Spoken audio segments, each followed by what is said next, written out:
મહારાજ ત્યાંથી ચાલતા થયા અને ચાલતા અશ્વિની કુમારને આરે પધાર્યા છે. તાપી ગંગાનો પવિત્ર કિનારો દક્ષિણ કિનારો છે. સ્વચ્છ જગ્યા જોઈ અને મહારાજે ત્યાં મૃગચર્મ પાથર્યું. ધ્યાનસ્થ મુદ્રામાં ભગવાન બિરાજમાન થયા. પદ્માસન વેળ્યું, નાસાગ્રે દ્રષ્ટિ છે. મહામનોહર ભગવાનની મૂર્તિ, સુંદર સુગંધી મંદ શીતળ વાયુ વાઈ રહ્યો છે. ભગવાનની જટામાં સુંદર જે ભૂરા કેશ એ પવનમાં ફરફરી રહ્યા છે. તાપી ગંગાનો કિનારો. બ્રાહ્મણો સંધ્યાવંદન વગેરે કરવા માટે આવે. વળી જ્યાં 3 પાંદડાવાળો વડ અને મહાદેવજીનું જ્યાં મંદિર છે એટલે ધાર્મિક પ્રજા નિત્ય મહાદેવજીને જળ દૂધ વગેરે ચડાવવા માટે આવે. બ્રાહ્મણો પણ ત્યાં બેસી વૈદિક મંત્રોનો જપ વગેરે કરતા હોય. બધા આવવા માંડ્યા. ભગવાનની સામે નજર ગઈ. જેણે જેણે જોયા એના અંતરાત્મામાં દીવા થયા. નગરની અંદર વાયુ વેગે વાત પ્રવર્તી કે તાપી ગંગાને કિનારે એક અદ્ભુત બાલુડા જોગી આવીને બેઠા છે અને તમામ લોકો દર્શન કરવા માટે આવે. જોઈને વિચાર કરે કે હશે કોણ? માણસ લાગતા નથી. તમામના ચિત્ત એ વર્ણિરાજની તપસ્વીની જે છબી એમાં ખેંચાઈ ગયા. મૂર્તિ માવની દિશે ચિત્ત ચોર, જોઈ રહે જેમ ચંદ્ર ચકોર. એક વૃક્ષની નીચે ભગવાન શ્રી હરિ બેઠા છે. ડોલે પવનથી ઝાડની ડાળી, જાણે નાચે છે નાથને ભાળી. કરે કલકલ તાપીના નીર, જાણે ક્યારે ભેટું બળવીર. તાપી ગંગા પ્રતીક્ષા કરે છે. 4 દિવસથી આવ્યા પણ મારામાં તો હજી ચરણે બોલ્યો નથી.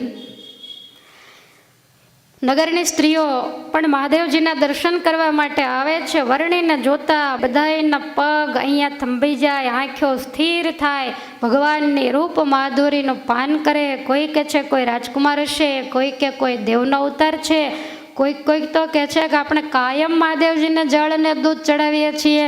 બની શકે મહાદેવ જ આ બાળયોગીનું રૂપ લઈને જાણે કે આપણને દર્શન દેવા માટે અહીંયા બેઠા હોય. કોઈ વળી કહે છે કે આટલી નાની ઉંમરમાં એણે ભેખ શા માટે લીધો હશે. કોઈ કહે છે કે વળી કોઈ જોગી જતી. અત્યારે તો બધે ધતિંગને પાખંડો ચાલતા હોય. સારા ચેલાની બધાની ઈચ્છા હોય. કોકે ભભૂતિ નાખી અને આને ભરમાવ્યો હશે, ઘર મૂકીને નીકળી ગયો હશે. આવી રીતે બધાએ જુદી જુદી વાતો કરે છે. ભગવાન તો મૌન બેઠા બેઠા ગુજરાતી પ્રજાના ભાવ પ્રેમ અને મનોબળ એને વાંચી રહ્યા છે. અને છેવટે ભગવાને પોતાના કમળ નેત્રો ખોલ્યા. બધા આવીને સામે બેસવા માંડ્યા છે. વિદ્વાન બ્રાહ્મણો જે હતા એ પણ વર્ણિને જોઈ અને સામે બેઠા. સરસ મજાની સામે નગરજનોની સભા ભરાણી. અને એ વખતે મનુષ્ય લીલા કરતા ભગવાન સામે કોઈ એક વિદ્વાન પંડિત બેઠા છે. એ બ્રાહ્મણને પૂછે છે કે હે પંડિતરાજ, આ તાપી કોણ છે? ત્યારે એક પંડિત કહે છે કે બાલાજોગી, તમને ખ્યાલ નથી, આ સૂર્યનારાયણનું નગર છે. અને સૂર્યદેવના પુત્રી તાપી છે. એને શાપ થવાથી નદીના રૂપમાં વહી રહ્યા છે. અને આનો મહિમા તો બહુ મોટો છે. અને હે વર્ણિરાજ, તાપીના સામે કિનારે સૂર્યના પત્ની રન્નાદે રાંદલ એનો નિવાસ છે, જેના નામ ઉપરથી એ એરિયાનું નામ રાંદેર પડ્યું છે.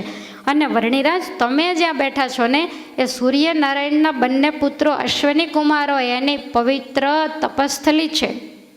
અને હે વર્ણિ, તમે મહાભારત તો વાંચ્યું છે ને? મહારાજ હસતા હસતા કહે છે કે આ મહાભારતનો તો અભ્યાસ કર્યો છે. ત્યારે એ પંડિત કહે છે કે વર્ણિરાજ, આ સામે જે 3 પાંદડાવાળો વડ દેખાય ને એ સૂર્યપુત્ર કર્ણની સાથે સંકળાયેલો છે. ભગવાન અજાણ્યા થઈને કે કેમ એની સાથે? એટલે તાપી ગંગાના પવિત્ર કિનારે પેલા વિદ્વાન બ્રાહ્મણ વર્ણિરાજને કર્ણના પૂર્વ જન્મની કથા સંભળાવે છે. અને એમ કહે છે કે વર્ણિરાજ, ઘણા બધા લાખો વર્ષો પહેલાં આ ધરતી ઉપર કુંચી નામનો જે દૈત્ય એનો જ્યારે ત્રાસ વધ્યો, જેવી રીતે અત્યારે આપણે કહીએ રાવણ અથવા તો હિરણ્યકશિપુ કે જેમણે આ ધરતી ઉપર કાળો કેર વર્તાવેલો, એનાથી ખાલી માણસો જ ડરતા એવું નહીં, દેવતાઓ પણ જેની બીકે સ્વર્ગ છોડી અને પર્વતની ગુફાઓમાં ફરતા, આવો આ કુંચી નામનો દૈત્ય. હવે એ જન્મ્યો, મોટો થયો અને એણે ખૂબ તપશ્ચર્યા કરી. બ્રહ્માજી ઉપર તપશ્ચર્યા કરી અને કઠોર તપને અંતે બ્રહ્માજી પ્રસન્ન થયા અને કુંચીને કહે છે કે તારે જે જોઈએ તે માગી લે.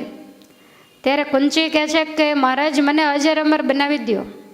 બ્રહ્માજી કહે છે કે અજર અમર તો હું પણ નથી, તો તને કેવી રીતે બનાવું, માટે બીજું માગી લે. ત્યારે આ કુંચી નામનો દૈત્ય કહે છે કે હે બ્રહ્મદેવ, જો દેવાની ઈચ્છા હોય તો મને 1000 કુંડળ અને કવચ આપો. બ્રહ્માજી કે તથાસ્તુ. દૈત્ય કહે છે કે હજુ પૂરું થતું નથી. મારું 1 કુંડળ અને કવચ જો કોઈએ યુદ્ધની અંદર તોડવું હોય તો એ વ્યક્તિએ 1000 વર્ષ સુધી નૈષ્ટિક બ્રહ્મચર્ય વ્રત પાળી અને તપશ્ચર્યા કરવી પડે.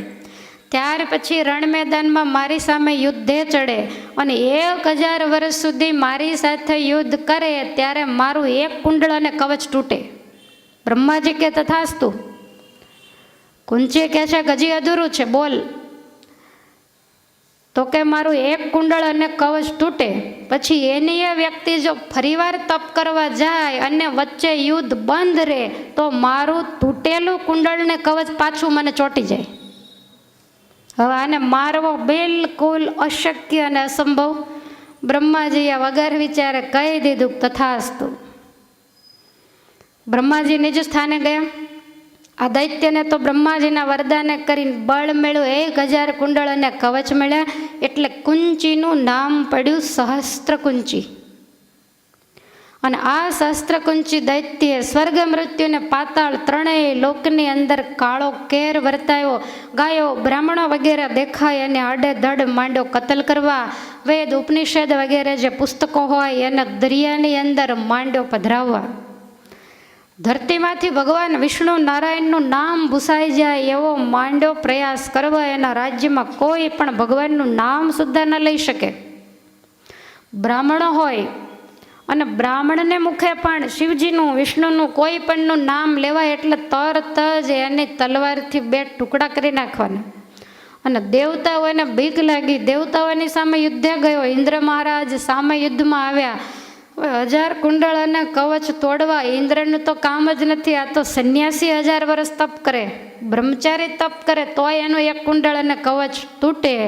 ઇન્દ્ર મહારાજને હરાવ્યા અને 33 કરોડ દેવતાઓ સ્વર્ગ મૂકીને ભાગી ગયા.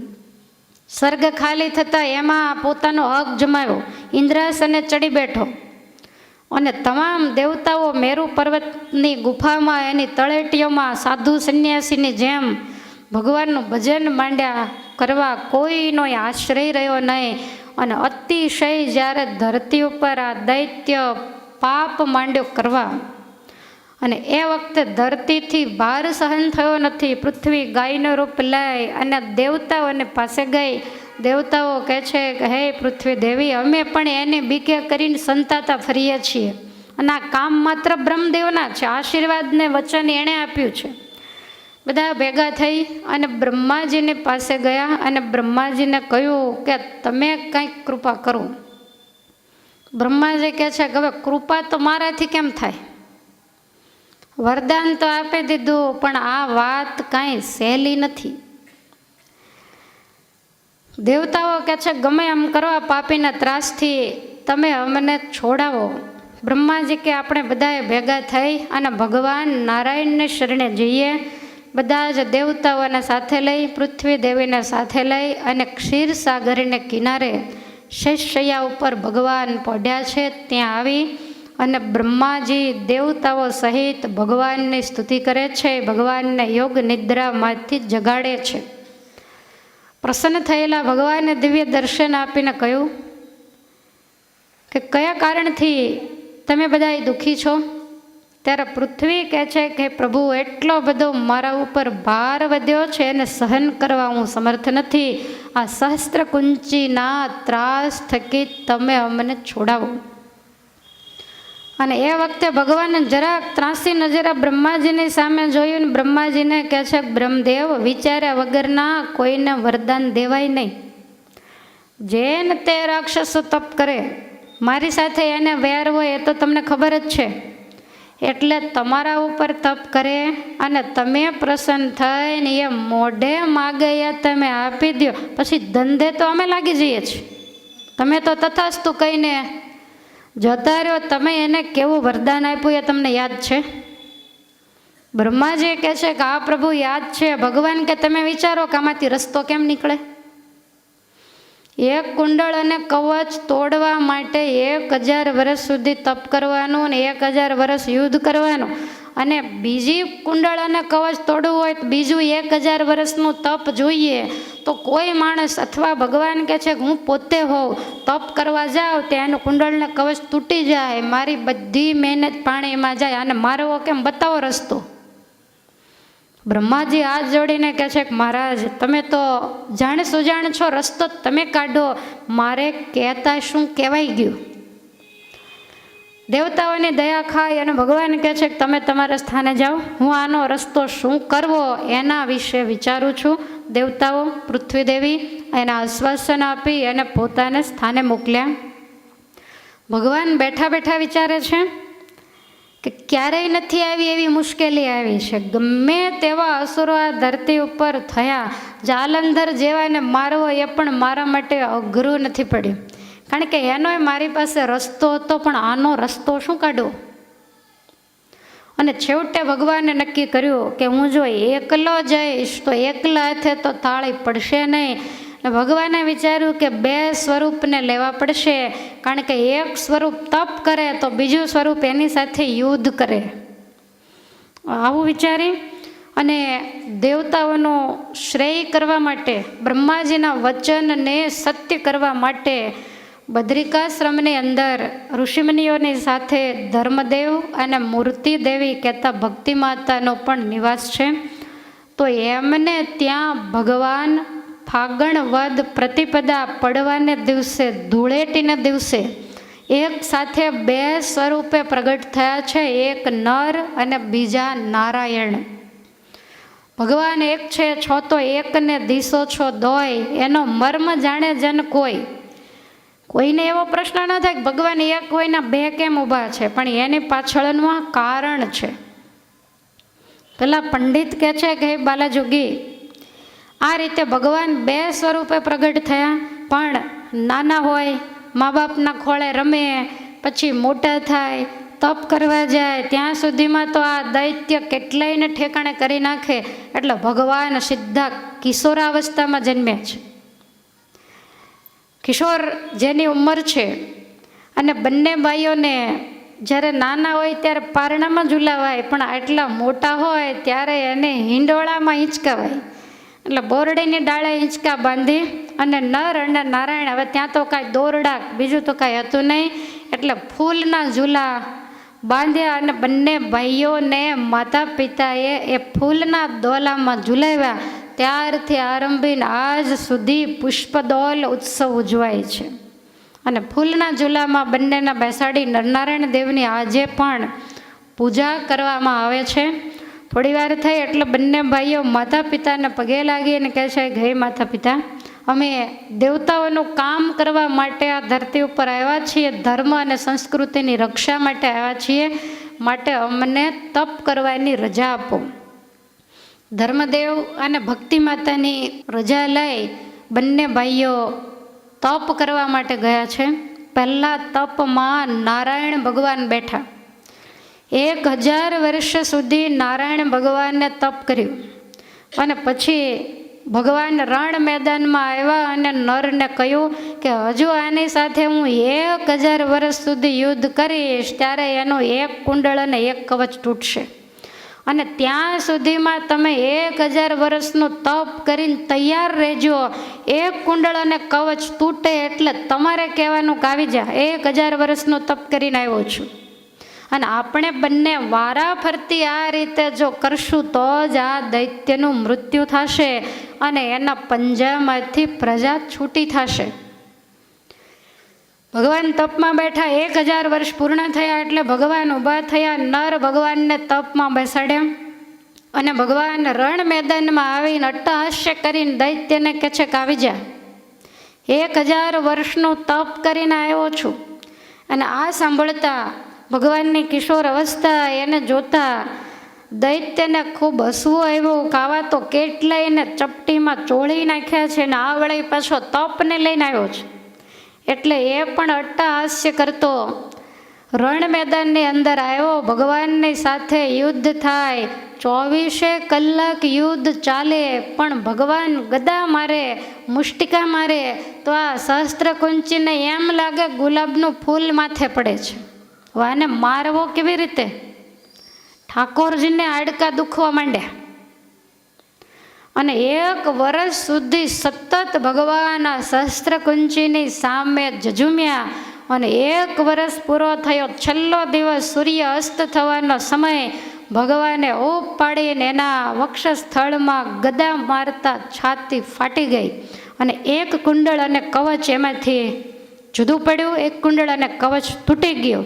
દૈત્યને બહુ હસવું આવ્યું. વળી પાછો ઊભો થાય અને અટ્ટહાસ્ય કરતો કહે છે કે તારે એમ કે 1 કુંડળ અને કવચ તૂટ્યું, હવે જા તપ કરવા. હજી તો આમ જ્યાં બોલે ત્યાં તો ધરતી ધ્રુજાવતા નર ભગવાન આવ્યા કે 1000 વર્ષ તપ કરીને આવ્યો છું, આવી જા. એટલે આ થોડોક ધ્રુજી ગયો, કોઈથી ડરે નહીં, પણ આ ડરી ગયો એટલે કે 2 ભેગા થયા છે, મને મારે છૂટકો કરશે. મને એમ હતું કે હું અજર અમર છું.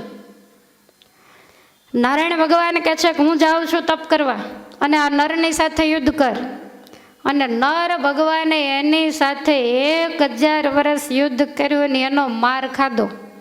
અને 1000 વર્ષ પૂર્ણ થયા, છેલ્લા દિવસે સાંજે ગદાથી બીજું કુંડળ અને કવચ તોડી નાખ્યું. ત્યાં પાછા નારાયણ ભગવાન આવ્યા કે આવી જા.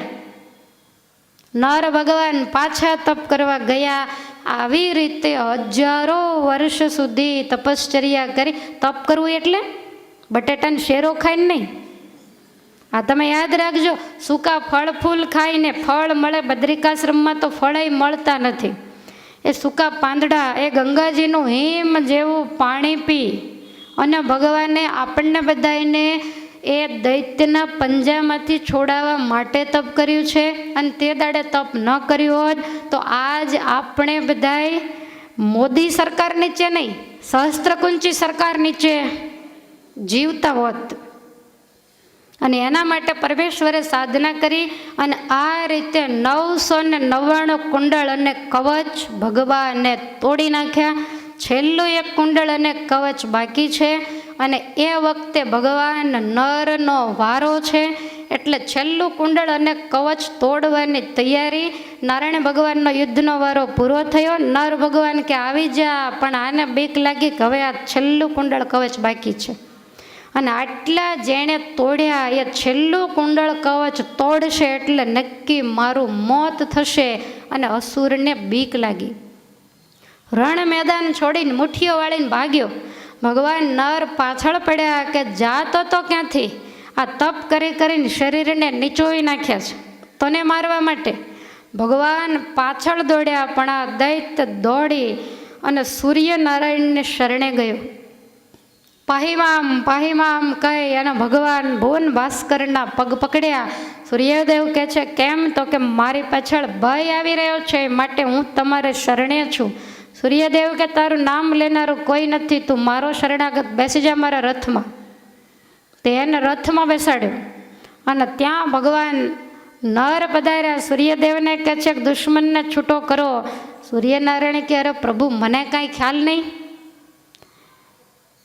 કે આ સારા સમાજનો દુશ્મન છે, મેં એને શરણાગતિ આપી છે. નર ભગવાન કે અરે શરણાગતિ શેની, આ વર્ષોથી તપ કરી કરીને આડ પિંજર થઈ ગયા અને હવે છેલ્લે 1 કુંડળ અને કવચ બાકી છે ને તમે એને શરણે લીધો. સૂર્યનારાયણ કે મને ખ્યાલ નહોતો અને હું શરણાગત પ્રતિપાલક છું.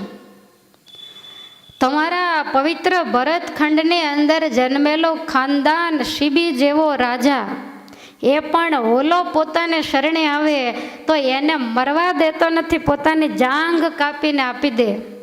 પણ શરણાગતને આપતો નથી. તો પ્રભુ, હું તો દેવ છું, અને હું મારો શરણાગત એને મરવા માટે જો તમને આપી દઉં તો દુનિયામાં મને દેવ કોણ માનશે? દેવો ઉપરથી દુનિયાને વિશ્વાસ ઉઠી જશે.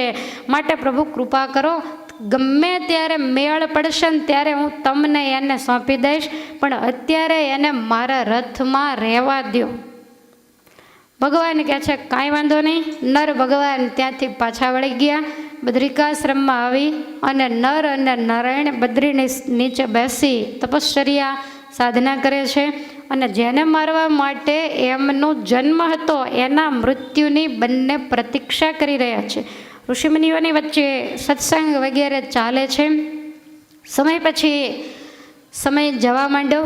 દ્વાપર કલીની સંધિનો સમય આવ્યો અને એ વખતે આસુરી રાજાઓના પાપના ભારથી આ ધરતી જ્યારે પીડાવા માંડી ત્યારે ભગવાનને યદુવંશની અંદર મનુષ્ય જન્મ ધારણ કર્યો. વસુદેવ ગૃહે મથુરાના કારાગૃહમાં પરમાત્મા પ્રગટ થયા છે. નરને કહ્યું કે મારું કામ તો પૂરું થઈ ગયું, પણ તમારે એક કામ હજી બાકી છે, એટલે તમારે પણ સાથે આવવું જ પડશે. અને એ નર એ ઇન્દ્ર થકી કુંતાજીને ત્યાં અર્જુનના રૂપમાં આવ્યા છે. અને ત્યાર પહેલાં સૂર્યના રથની અંદર જે સહસ્ત્રકુંચિત દૈત્ય બેઠો છે એને પહેલાં ધરતી ઉપર જન્મ લેવડાવવો પડે અને પછી નરથી એ કામ થઈ શકે.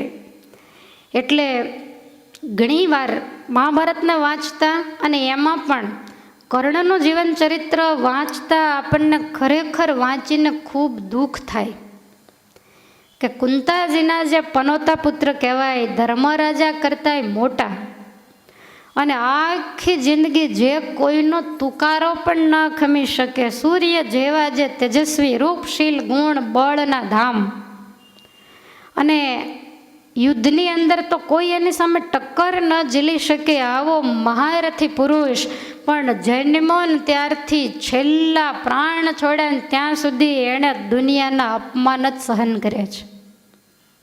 કાયમ કર્ણને એવું દુઃખ થાય અને મનમાં એને સતત એવું રહ્યા કરે કે લોકો ભલે મને દાસીપુત્ર કહે, પણ મારું હૈયું એમ કહે છે કે હું કોઈ રાજકુમાર છું, પણ મારા મા બાપ કોણ એની મને ખબર નથી. અને હકીકતમાં જે દાસીપુત્ર હોય એને કોઈ દાસીપુત્ર કહીને એનું કદાચ અપમાન કરે ને તો એને અપમાન લાગે જ નહીં, કારણ કે જે હોય એ કે એમાં દુઃખ છે નો.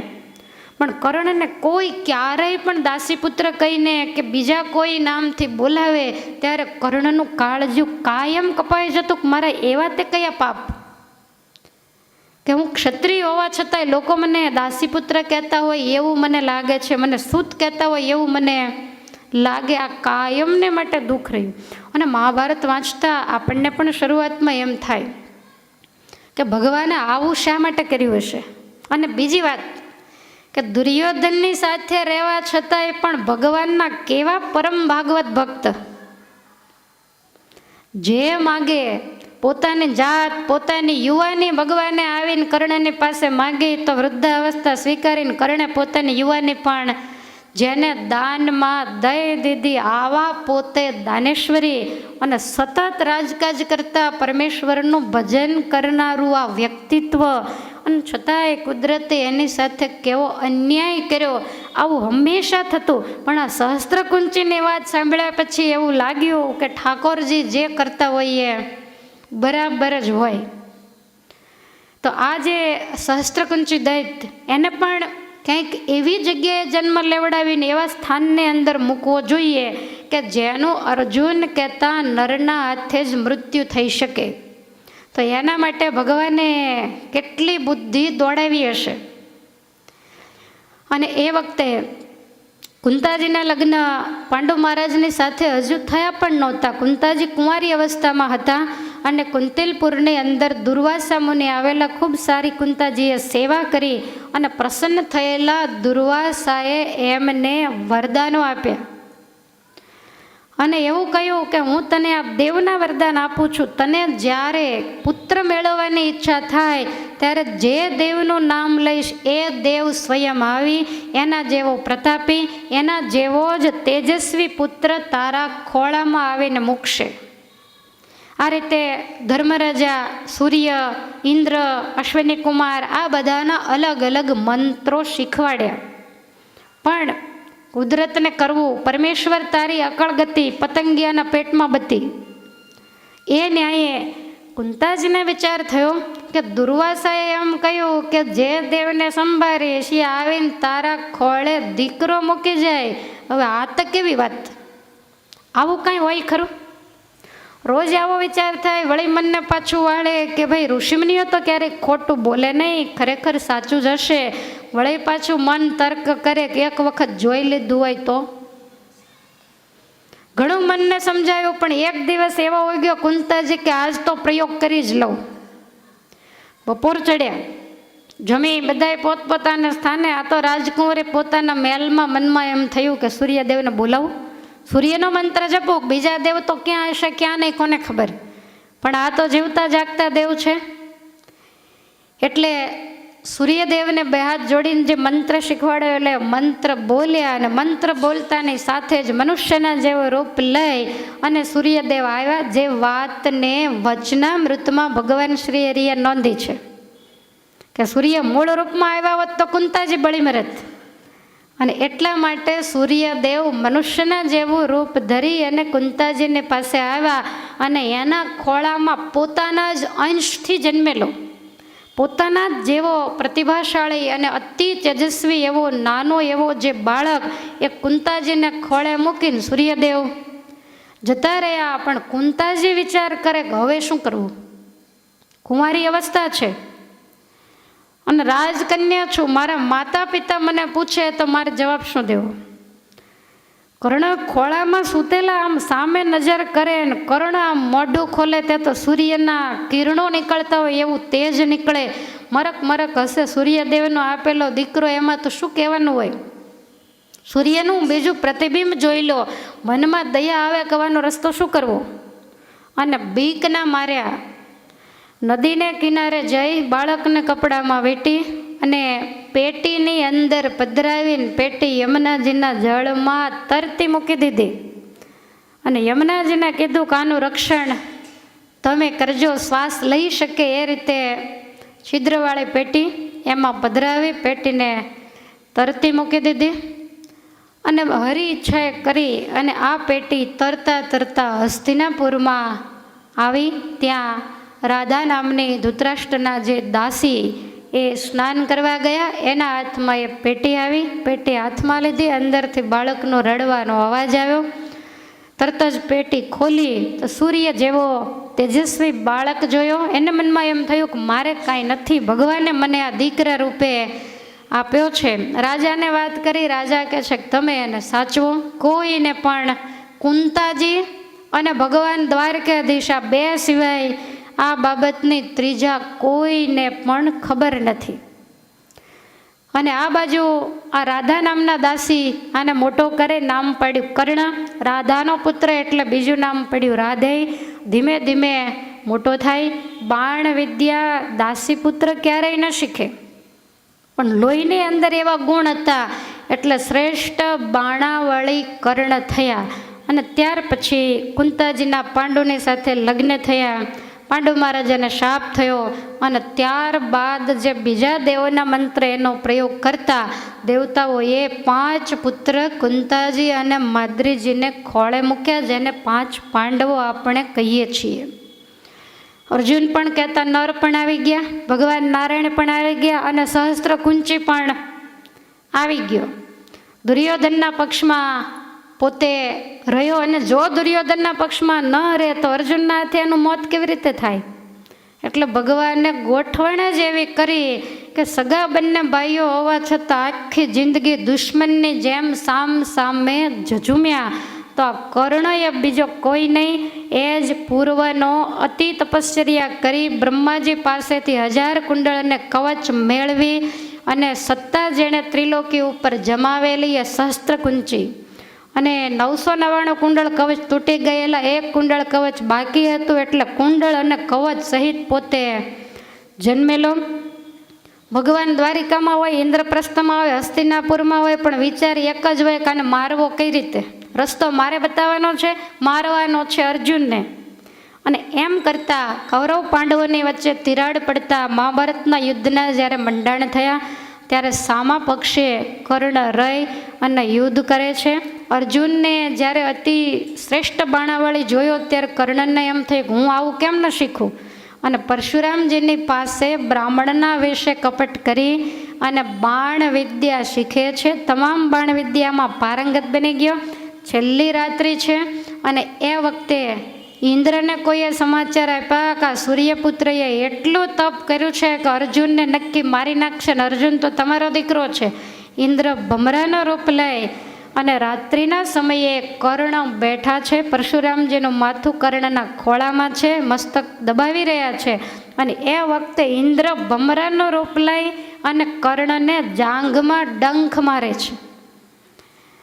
ભમરા તો લાકડું પણ કાપી નાખે, ઘણો બધો જાંઘનો ભાગ એને કોતરી નાખ્યો, લોહીનો રગેડો ચાલ્યો. અને એ લોહી ગરમ લાગતા પરશુરામજી બેઠા થઈને કહે છે કે તું બ્રાહ્મણ નથી. કારણ કે ભીષ્મ દાદાની સાથે તકલીફ થઈ ત્યારથી પરશુરામજીને નિયમ હતો કે કોઈ પણ ક્ષત્રિયને મારે વિદ્યા ભણાવી નહીં, એટલે આ બ્રાહ્મણનું રૂપ લઈને ગયેલો. અને એ વખતે કર્ણ મૂળ રૂપમાં આવીને ભાગ્યા. અને એ વખતે પરશુરામજીએ શાપ આપેલો, કંઈ વાંધો નહીં, મેં મારી સમગ્ર વિદ્યા તને ભણાવી છે, પણ આ મારી ભણાવેલી વિદ્યા એ તને છેલ્લે કામ લાગશે નહીં. છેલ્લો જ્યારે તારો સમય હશે ત્યારે તારા રથનું ચક્ર ધરતી ગળી જશે અને તારું મૃત્યુ થશે. આવી રીતે પરશુરામજીએ કર્ણને શાપ આપેલો. અને ત્યાર પછી પંડિત કહે છે કે વર્ણિરાજ કર્ણ અને અર્જુન એમનું જ્યારે યુદ્ધ થયું, કર્ણ કોઈનો માર્યો મરે એમ નહોતો. અને એ વખતે ભગવાને વિચાર્યું કપટ કર્યા વિના છૂટકો નથી. અર્જુનને કહ્યું કે અર્જુન તમે સ્વયં નર છો અને ખ્યાલ છે તમને, આના માટે આપણે શરીર સૂકવી નાખ્યા પૂર્વે તપ કરીને, અને તમે 1000 વર્ષનું તપ કરેલું એ તપ તમારું એમને એમ અકબંધ પડ્યું છે. આજે એનો ઉપયોગ કરી આને મારવાનો છે. આ રીતે અર્જુનને કહ્યું. અર્જુન કહે છે કે ભલે. અને છેલ્લે યુદ્ધ કરતાં કરતાં રથ ચક્ર ધરતી ગળવા લાગી. ઘણી મહેનત કરી, બધાએ સાથે હતા એ સૈનિકો મરાઈ ચૂકેલા. અને એ વખતે ખૂબ મહેનત કરીને રથ ચક્રને કાઢે છે.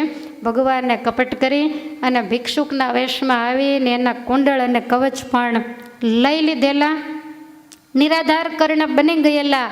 અને એ વખતે મહેનત કરે ત્યારે ભગવાન રથની લગામ એક બાજુ મૂકીને કર્ણને કહે છે કે મહારથી તમે સૂર્યપુત્ર છો, આવી રીતે રથ ચક્ર ન નીકળે, નીચે ઉતરી અને પેલો ટેકરો છે એના ઉપર જાઓ, ચડીને પછી એકદમ દોડતા આવીને જેટલું બળ હોય એટલું વાપરીને આંચકો મારો એટલે રથ ચક્ર નીકળી જાય. કર્ણ કહે છે કે અરે મહારાજ એમાં તો હથિયારને બધું મૂકી દેવું પડે. ભગવાન કહે તો એ તો મૂકવું જ પડે ને, મૂકી દો હથિયાર રથમાં. કર્ણ કહે છે પણ હવે તમારો ભરોસો શું? તમે દ્રોણ ગુરુ નહીં પાછળથી કપટ કરીને મારે, તમને કોઈને બીક છે નહીં. મને ભરોસો છે કે અર્જુન મને ક્યારેય કપટ કરીને નહીં મારે, પણ હે કૃપાનાથ તમે તો નહીં મારો ને. ભગવાન કહે છે કે જાઓ નહીં મારું. અમને તો ખોટું બોલવામાં કંઈ વાંધો નહોતો, કારણ કે એક વખત ખોટું બોલે એની પાછળ કેટલાયનું રૂડું થતું હોય. એટલે ભગવાનના કહેવા પ્રમાણે તમામ અસ્ત્ર શસ્ત્ર કવચ વગેરે હતું એ બધું ઉતારી અને ટેકરા ઉપર જઈને જ્યાં આમ દોડતા રથ તરફ જાય, ભગવાન અર્જુનને ધક્કો મારીને કે ચડાઈ બાણ, નહીતર નહીં મારે બધાને મારશે. તને મારશે એટલે મારે જવું પડશે ને ચારે ભાઈઓને પણ જવું પડશે, આપણી બાજી બગડી જશે. અર્જુન કે પ્રભુ આ ધર્મ યુદ્ધ છે, એમાં અધર્મ કરાય નહીં. ભગવાન કે અધર્મવાળા સર્વધર્માન પરિત્યજ્ય મામ એકમ શરણમ વ્રજ અહમ ત્વામ સર્વ પાપેભ્યો મોક્ષિષ્યામિ મા શુચ. મેં તને આજ મેદાનમાં ઉપદેશ આપ્યો તો પાછો ભૂલી ગયો? પાપને પુણ્યને એક બાજુ મૂકી અને હું કહું એમ માંડ કરવા. પાપ બધું મારી માથે ચડાય બળ હમણાં પહોંચી જશે. અને ધ્રુજતા અર્જુને કાળજવર નામનું બાણ એક ગાંડીવની ઉપર ચડાવતા ધરતી ધ્રુજી અને સૂર્યદેવની આડે ધુમ્મસ છવાઈ ગયું. કારણ કે સૂર્યપુત્રને કપટ કરીને મારવાનો છે. અને સનનન કરતું બાણ છૂટ્યું અને એ બાણ જ્યારે કર્ણને લાગ્યું અને કર્ણ ધરતી ઉપર ઢળી પડ્યા. ભગવાન એકદમ નજીક જઈ પાસે બેસીને કર્ણને માથે હાથ ફેરવે છે. કર્ણ કહે છે કે બસ આ જ કરવાનું હતું. ભગવાન કહેશે કે ભક્તરાજ છૂટકો જ નહોતો, આ કરવું જ પડે એવું હતું, પણ કાંઈ વાંધો નહીં, તને ખબર જ હતી કે આ મને કપટ કરીને મારશે, પણ તોય તેમ મારા ઉપર વિશ્વાસ મૂક્યો, માટે આજ રાજી છું, જે જોઈએ તે માગી લે. કર્ણ કે હવે મરણ પથારીએ પડ્યા પછી શું માગવાનું? આખી જિંદગી તો દુનિયાના મેણા ખાધા છે, અને હવે માગીને માગવાનું શું? મારે જે માગવાનું એ તો તમે મને દેવાના જ છો. મારે તમારા ચરણારવિંદ અને અક્ષય પદ જોઈએ છે, તો મેં સતત તમારી ઉપાસના અને ધ્યાન ભજન કર્યું, એ તો મને તમે વગર માગીએ આપવાના જ છો. ભગવાન કે એના સિવાય તને સારું લાગે એ માગી લે. ત્યારે કર્ણ કહે છે કે પ્રભુ, યુદ્ધની અંદર મારા 2 પુત્ર હતા, એ મરાઈ ગયા છે. એક પુત્રને માર્યો હતો, એકને બાણ ઉપર ચડાવીને ઉડાડી મૂક્યો, એની કર્ણને ખબર નહોતી. માટે મારી પાછળ અગ્નિ મૂકનારું કોઈ નથી, તો મારી એવી ઈચ્છા છે કે હે પરમેશ્વર, તમારા હાથે મારો અગ્નિ સંસ્કાર થાય. ભગવાન કે કાંઈ વાંધો નહીં. કર્ણ કહે છે કે પ્રભુ, કુંવારી જગ્યામાં મારો અગ્નિ સંસ્કાર તમારા હાથે થાય એવી કૃપા કરો. ભગવાને તથાસ્તુ કહ્યું. માખણમાંથી વાળ ખેંચે એમ કર્ણના આત્માને ભગવાને ખેંચી લીધો, અને ભગવાન કર્ણના શરીરને પોતાના હાથમાં લઈને ધરતી ઉપર ચક્કર મારે છે. ક્યાં કુંવારી જગ્યા છે? પેલા પંડિત કહે છે કે વર્ણિરાજ બધે આંટો મારતા મારતા ભગવાન દ્વારિકાધીશ સૂર્યપુરની ધરતીમાં આવ્યા છે, અને આ સુરતમાં તાપી ગંગાને કિરાને વર્ણિરાજ આપેલો જે 3 પાંદડાવાળો વડ છે ને, ત્યાં એક ધનુષ બાણનો જે ભલકો અંદર લગાવે એટલી જ ખાલી કુંવારી જગ્યા હતી, અને એ ભલકું જમીનની અંદર નાખી અને ભગવાને એની ઉપર ચિત્તા તૈયાર કરાવી અને કર્ણનો અંતિમ વિધિ પોતાને હાથે કર્યો છે.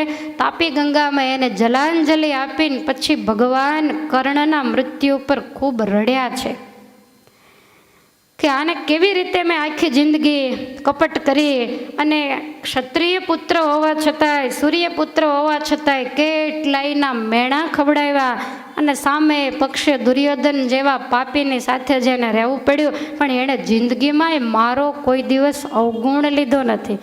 ભગવાન આ ધરતી ઉપર હે વર્ણિરાજ ખૂબ રડ્યા છે. એનો અંતિમ વિધિ થયો, એના અસ્થિને તાપી ગંગાની અંદર પધરાવ્યા, અને એ જ જગ્યા ઉપર હે વર્ણિરાજ આ વડનું ઝાડ ઉગ્યું છે. અને એ જે વડનું વૃક્ષ છે, જે બલકામાંથી થયું, એને કોઈ ડાળિયા વગેરે નથી, ફળ ફૂલ કાંઈ લાગતું નથી, અને એટલું ને એટલું જ રહે. 4થું પાંદડું આવે એટલે 1 પાંદડું ખરી જાય, 3 ને 3 જ પાંદડા રહે છે, નવી કૂંપળ આવતા જૂની ખરી જાય. આવી રીતે પંડિતે ભગવાન શ્રી હરિને માંડી અને આ 3 પાંદડાવાળા વડની કથા તાપી ગંગાને કિનારે સંભળાવી છે.